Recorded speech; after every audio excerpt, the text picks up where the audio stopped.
বন্ধু 10,000 টাকা দিন। আরে বন্ধু, আরে বন্ধু, এই মুহূর্তে তুমি আমার কাছে টাকা চাইলা, তো আমি তোমাকে কি বলবো বলো?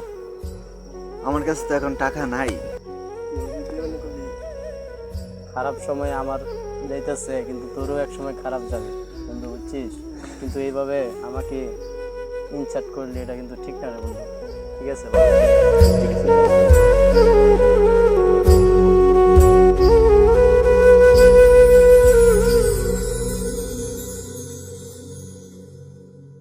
হ্যাঁ, কই আছিস তুই? সাথে একটা বন্ধু আছে না, শাওন? সে তো অ্যাক্সিডেন্ট করছে, তুই শুনছস? কি বলিস বন্ধু? ও শুনি নাই তো। ও আচ্ছা আচ্ছা, রাখি দিতে, ভালো থাকিস।